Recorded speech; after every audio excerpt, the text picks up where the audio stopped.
Praise God for this opportunity. Makamusta kayo? Thank you sa lahat ng nangangamusta, lalong-lalo po dun sa mga nagpre-pray, nag-encourage, at kahit sa inyong mga nagre-criticize, importante sa ating demokrasya na kung tingin yung tama ay mag-encourage at kung tingin yung mali ay mapakinggan namin ang inyong boses.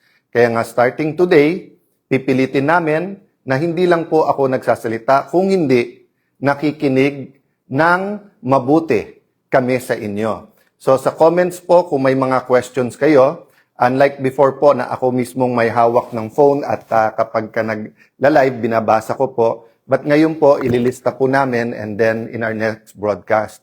We're also inviting groups, not only those who are supportive, those po na hindi naniniwala sa ating mga paninindigan, student groups, teachers groups, mga healthcare. We're willing to sit down with you in private or with Facebook at pag-usapan po natin ang mga issue sa ating lipunan. Why do we start out by praising and thanking God? Because we are here for one reason. Because we are God's creation and because God has a purpose sa ating buhay. So let me start out with that, no? Sa aking pagbabati sa lahat sa inyo, sa Luzon, Visayas, Mindanao, sa lahat ng ating kababayan, lalong-lalo na po sa ating mga OFWs na grabe po ang sakripisyo, lalo po sa mga panahon ngayon ng krisis. Sa aming pagbati sa inyo, obligasyon po namin na magtrabaho.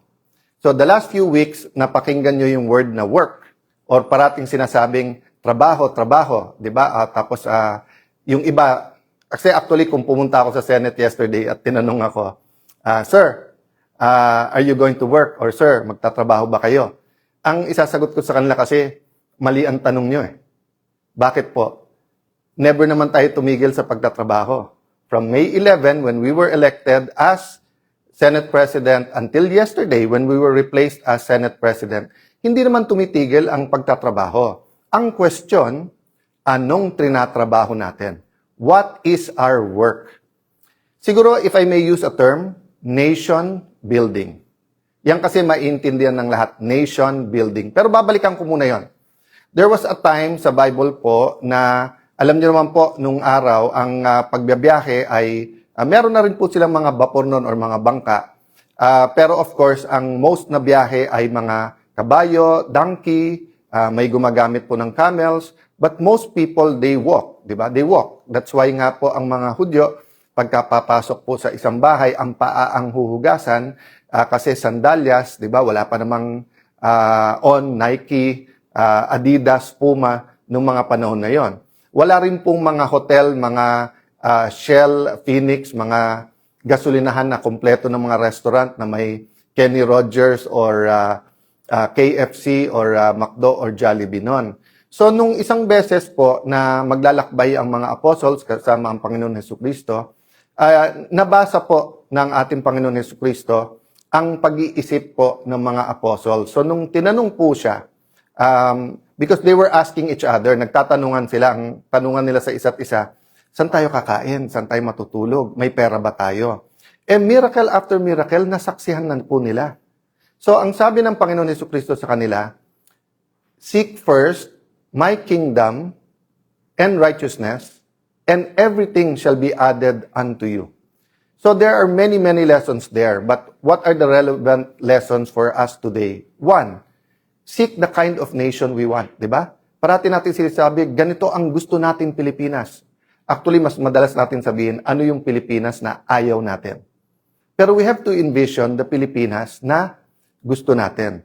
So, hindi ba pag nagdadasal, let me address myself to Christians, no? Whether you're Anglican, Catholic, Evangelical Christians, di ba parati nating sinasabi sa Lord's Prayer or Apostles, yung tinuro ng Panginoon Hesukristo sa mga apostles, yung part na sinasabing, your kingdom come here on earth as it is in heaven.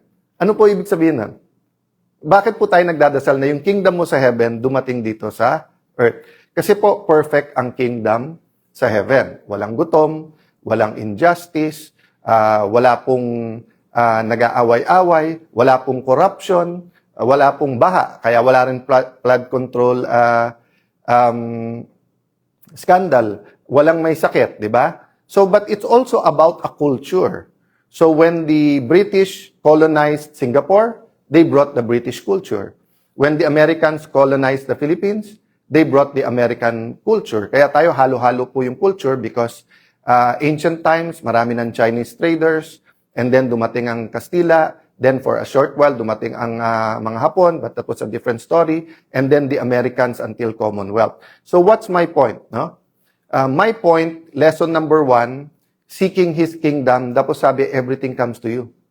Same thing po. If we build the kind of environment, the kind of culture, the kind of nation we want, hindi na natin kailangan pag-usapan yung corruption, yung equality, lack of opportunity, because magiging built-in na yon. So despite miracle after miracle, the Lord Jesus had to remind the apostles, huwag nyo nang isipin anong kakainin nyo. Huwag nyo nang isipin saan tayo matutulog. Huwag nyo nang iisipin na mapapagod ba tayo, saan tayo magpapahinga. Ang isipin nyo, ang kaharian ko at sino ako or yung righteousness ng Panginoon. So, I am constantly reminded, despite po na nagro-rotation po ang bagong 13 o bagong majority sa pag-criticize, I have to keep on message. I have to continue talking to you and explain what we're fighting for. Let me read this and let me ask you if it resonates with you, no? So, syempre, pag nag-survey, halimbawa tayo ngayon, tapos inisa-isa, anong klaseng Pilipinas ang gusto nyo? Diba? Anong napipicture nyo? Siguro the easiest way to say it is some will say, Sir, parang Singapore. Sir, parang Japan. Sir, parang Switzerland. Depende kung anong napuntahan mo or nakita mo, di ba? What do you think of this? We, the sovereign Filipino people, imploring the aid of Almighty God in order to build a just and humane society and establish a government that shall embody our ideals and aspirations, promote the common good, conserve, develop patrimony, and secure to ourselves and our posterity the blessings of independence and democracy under the rule of law and a regime of truth, justice, freedom, love, equality, peace, do ordain and promulgate this Constitution.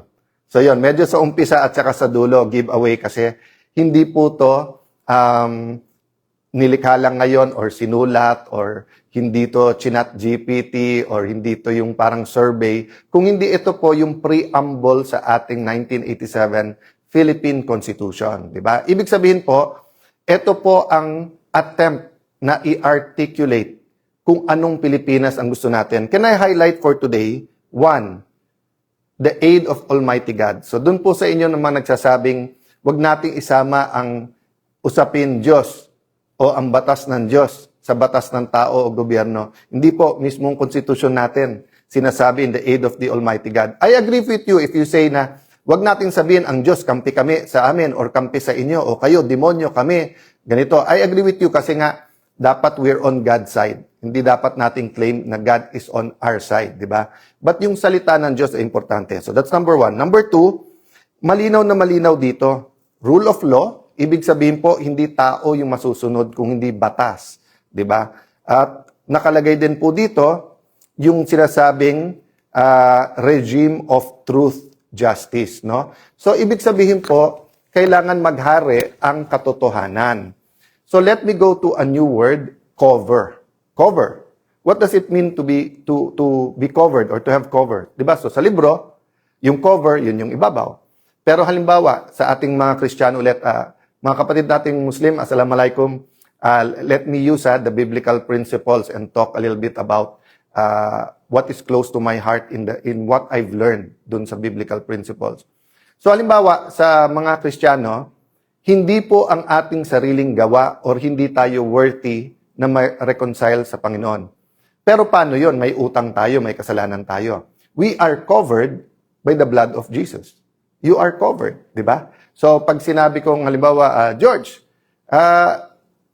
in advance mo 3 months na sweldo. Sir, sabi mo last time, pag nag-overtime ako ng etong habang SP ka, covered na yung utang ko, di ba? Bayad na yon.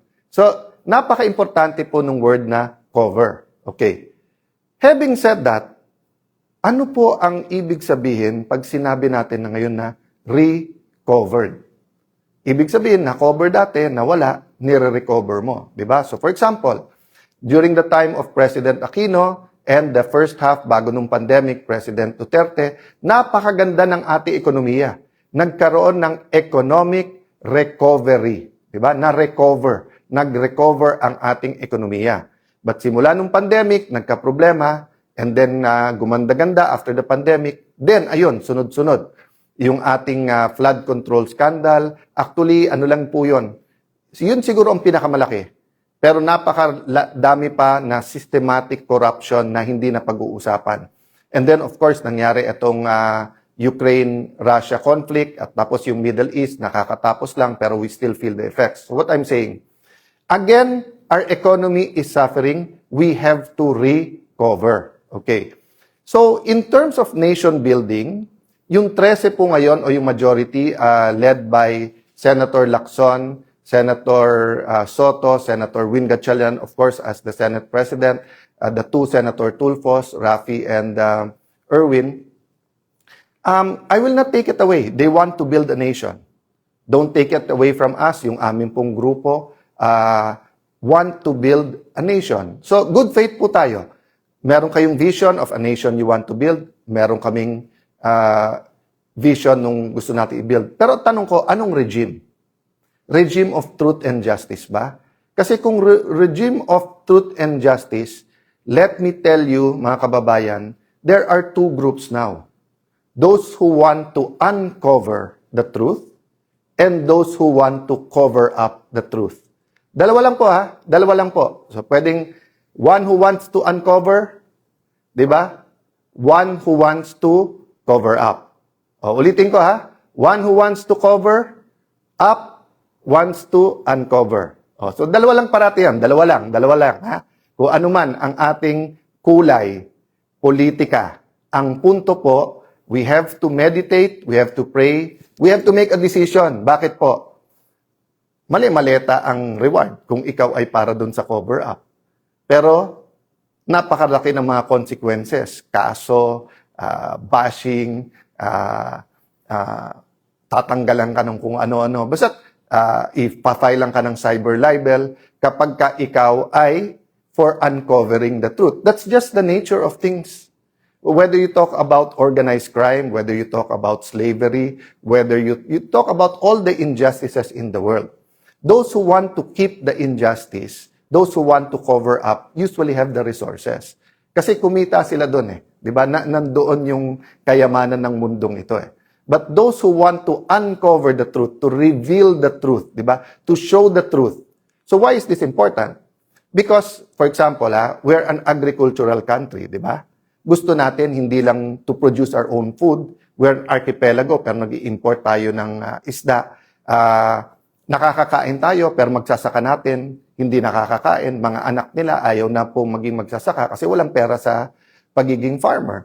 And there are a lot of good programs, di ba? But, habang ninanakaw lahat ng pera, habang mali-maleta ang pera, habang ang, hindi lang naman flood control, di ba? Pati yung irrigation, ninakaw din yun. Ilan regimes ang dumaan, pati fertilizer, di ba? Tubig ang binigay nung before sa ating mga farmers. So what I'm saying there is that in any home, in any building, in any nation, foundations are important. So kapag ka ikaw ay gumawa ng isang bansa, ang pundasyon niya ay sa buhangin, gigiba yun. Gigiba po yun. Kasi hindi tama ang pundasyon. So kailangan ang pundasyon natin katotohanan. So respond lang ako ng konti, sabi ni Senator Lacson, sayang ang pera. Nung si Alan Cayetano ang Senate President, 700 million ang nagastos. Sabi ko, saan kaya galing yon? Tapos, sabi ko, total, magaling mag-divide. Sila Senator Lacson, very divisive. Dinivide ko. Kasi ang ginamit niya, 28 days daw ako naging Senate President. So, tignan niyo po ha. Multiply muna, multiply. Multiply mo ang 25 million na sinabi ni Senator Win na gastos ng Senate a day, i-multiply mo yon sa 28 days, and, baliktarin mo naman, division. 700 divided by 28 days is 25 million. Yun din naman ang ginawa ni Senator Win. Tinignan niya lang yung budget ng Senado, tapos dinivide niya, nakuha yung 25 million a day. So nasaan yung intellectual dishonesty? Nasaan ang pagtatago ng katotohanan? Simple lang po. Kahit sino po ang Senate President, 25 million a day ang gastos ng Senado kung ganun kasimple ang computation mo. Meaning, yung budget ng buong Senado divided by the number of calendar days. Di ba? So, may nabasa po ako, sorry, nakalimutan ko kung sino mismo nagsabi. Sabi niya, statistics is like a bikini. Ulitin ko statistics is like a bikini. Why? What it shows is very revealing, but what it hides is essential. So makikita nyo po, ni-reveal niya, parang pang-intriga, di ba? Kasi magaling naman talaga sila mang-intriga eh. Nagte-take turns lang naman po, si Raffy Tulfo, si Erwin Tulfo, si Senator Ping Lacson, tapos yung iba sa grupo nila, yung tag team lang yon para, kayo naman mang-inis kay Alan, kayo naman magkalat ng hindi totoo, kayo naman magkalat ng ganito. Palabasin natin ang gulo-gulo, di ba? Again, ano yung intent? Para hindi malaman ang buong katotohanan tungkol sa korupsyon sa ating bansa. But let's be intellectually honest. Whoever was SP nun, ganun din ang gastos. Question. Pero bakit sila one day may napasa? I challenge all the congressmen and senators. 1998 pa lang, congressman na po ako. Naging konsyal po ako for a short while po, vice mayor. Naging member po ako ng House of Representatives. 4 na term po, 4 na term. Pangatlong term ko na po to bilang senador. I was privileged, no? God honored me by allowing me to be speaker and then for Senate President kahit maikse. I challenge lahat ng congressman, senador. Prove me wrong. Sa huling 3 araw, yung Monday to Wednesday, kapag kayan po ay session, diyan po ang ratsadahan. Kasi lahat ng pang second reading, i-second reading na natin. Lahat ng pang third reading, i-third reading na natin. Lahat ng, halimbawa, 7 ang nakapila sa Senate or 20 nakapila sa House sa interpellation. Kakausapin na ng majority leader yon or mag-uusap majority-minority leader. Pare, isa na lang magtanong, pasa na natin to. Yun po talaga ang ano doon. But what did the group of Senator Win and Senator Lacson do? Since May 11 po hanggang yesterday, hindi po sila naglagay ng mga miyembro ng committee nila as minority. Sila po ang ayaw magtrabaho. Hindi po sila naglagay ng mga miyembro para hindi mag-function yung mga committee. Question. Paano po yung mga ready na for BICAM na ipapasa? Yung po ay inauthorize namin. Tatandaan nyo po, May 13, yung pong inatake ang Senado, yung pong sa NBI na sinasabi lang ngayon na halatang halata na ngayon ay part ng kanilang plano na sa aming binibintang. Alam nyo po ba na the next day po ay meron pong BICAM tungkol sa voucher system sa DepEd.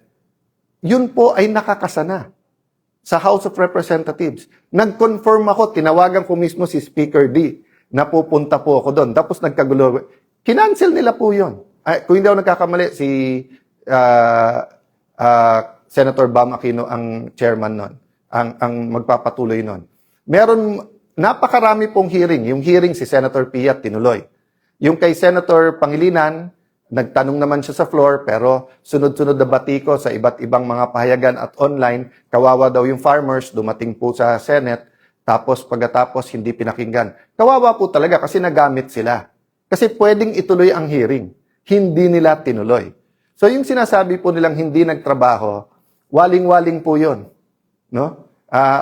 Walang katotohanan, panay kasinungalingan. No? And that's why yesterday po, ang main na inuna nila ay isang bill na maganda, na gusto natin lahat, na walang ano. Ang joke nga namin, naalala nyo yung 1990s, yung pag tinanong ng bata na, anak, parang wala kang ambisyon. What's your plans?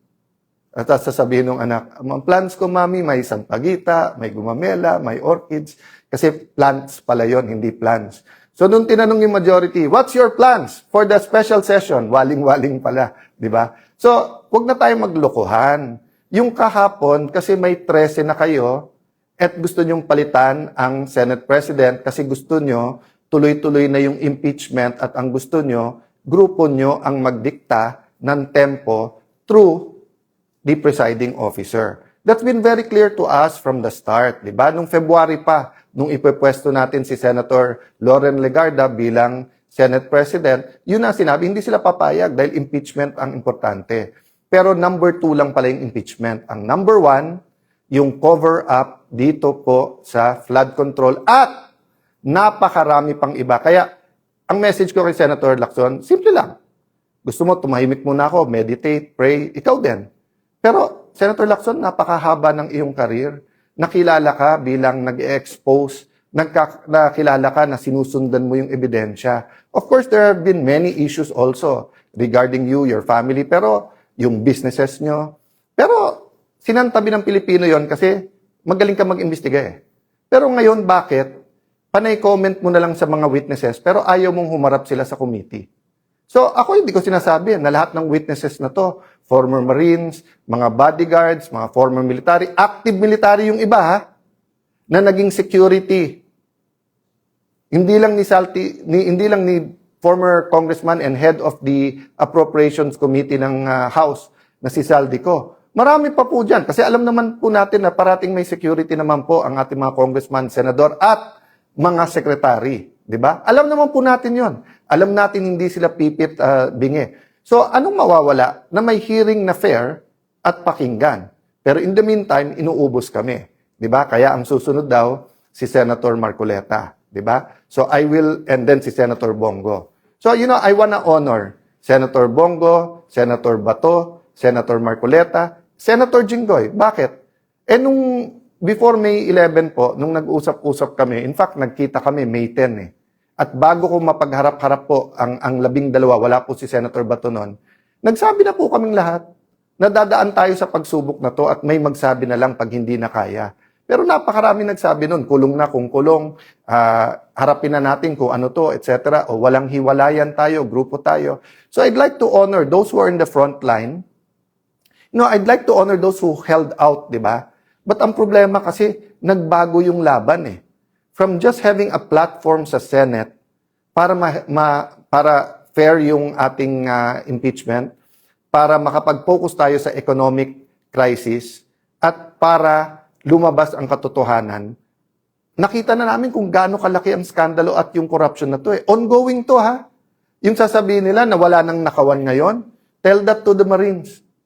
Nagbabago lang. So, I don't want to take up much of your time today. And I don't want to answer each of the issues in a way that will effectively conflict or confuse us, di ba? So, kung sinagot ng Panginoon Jesucristo yung mga apostles isa-isa, o ikaw, anong pagkain ang inisip mo? O ikaw, saan matutulog? O ikaw, di ba? Kasi they were not all able, may nagli-limp din, di ba? So, ang concern niya, merong bang mule or donkey o kabayo na pwedeng sakyan. Those are all valid. Di ba? Kung sasabihin ngayon ng iba, kay Tano, tumahimik ka, gutom na kami, kain muna. Those are valid. And we should discuss that. Pero anong una? What's the priority? No? So, don't get me mistaken. I'm talking about the principle. I'm not comparing. Babaluktutin na naman ng iba. Sasabihin, kino-compare natin ang struggle. God is God. And we have to pray that we're on God's side. But there are principles He teaches us. So, di ba ano sabi ko sa inyo kanina? Nation building. At saan natin umpisahan yung nation building? Sa pundasyon. Rule of law. Di ba? Regime of justice and truth. Kung walang justice and truth, yung binibuild po natin, para natin nilagyan ng anay. Para natin nilagyan na payat na bakal. Para nilagyan natin ng bakal yan na may kalawang na. Gigiba at gigiba din po yan. So, ang tinitignan pa lang po natin, 24-25 budget. Yung 26 budget, may nagsasabi ba na napaka-inosente yan? Wala ring mga sinaksak dyan? O going back, 2023 budget, ang sabi po ng mga ex-Marines, 2022 pa lang, may deliveran na eh. Tapos, hindi lang DPWH yan. Meron din yan po sa farm-to-market roads. Meron din daw sa school buildings. Meron silang binabanggit na noong 22, 23, BIR. So, napakarami po. Alam naman na po natin eh, na may corruption. Again, don't get me wrong. What I'm looking at is the systematical rubbing blind our people in the last few years. No? There are two systemic na pagnanakaw. Di ba? Yung sistema natin sa Pilipinas na may papel ka, kailangan may lagay. Di ba? So, tatlong natin kailangan tignan. Yung una, yung day-to-day corruption na parang walang mastermind yon. Yung wala kang plaka, hinuli ka, penging 1,000. Yung nahuli ka, walang driver license, penging 1,000. Magpa-file ka ng business permit, 20 mil lang dapat mo bayad, penging 5,000. Diba? So yun, we will deal with that, and we're dealing with that, and citizens are dealing with that, churches are dealing with that, business groups are dealing with that. Pangalawa, yung systemic, yung ganun na sa Pilipinas, yan ang kalakaran. So we have to deal with that through values, through systems. But I'm talking about the systematic and continuing robbing us blind now and using the last bastion, which is the Senate. Not only to be the rubber stamp, but to be their mouthpiece para maraming issue para hindi tayo tumutok dito. So that's the sad thing, that there is an economic crisis. Naghihirap ang ating mga kababayan. So kailangan natin isabay yun, pero hindi natin pwedeng ilihis ang usapan. So in behalf of the senators I represent, in behalf of the people praying for us, in behalf of students, farmers, healthcare workers, OFWs, seafarers, na sinasabing, boss, may pag-asa pa ba ang Pilipinas? Boss, boss, hindi kami nawawalan ng pag-asa. Huwag niyo kaming bossin, kayo boss namin. Ilan politiko na dumaan na kayo boss? You do not cover up from your boss. You tell the boss the truth. If you tell your boss lies, he will fire you and even put you in jail. Diba? Pero ngayon po, hindi. So may dalawang boss. Boss ng cover up at saka yung boss ng gustong mag-uncover. Please meditate on that. Handa po tayo. So dati, ang capacity po natin bilang Senate President at mga kasama ko bilang mga chairman ng mga committees, gagamitin natin as a platform yon for the truth. Hindi para usigin or i-persecute ang kahit sino. Iba ang prosecute, iba yung persecute. Hindi po. We were going to use that platform. O nakita natin in less than 40 days kung paano inuga ang mga pundasyon ng Senado at inuga ang pundasyon ng ating mga institusyon at paano pinunit ang konstitusyon para lang matuloy yung cover-up. Now, we will have other platforms, other venues. And one of this venue is Facebook. So, ito lang ang tanong ko sa mga pamilya ko sa Facebook. Bakit si Senator Lacson at yung Senator Raffy Tulfo, Senator Erwin Tulfo, na gumagamit din naman sila ng Facebook, na tignan nyo nga sa Senate, bawat salita, tumingin lang ng ganun, gumanon, may sumusunod sa kanila di ba? O, tapos, makikita mo, pati kay Senator Lacson, yung angal ni Senator Marcoleta, pati sa CA, kahit anong committee, ini-edit, pinapaganda yung itsura, di ba?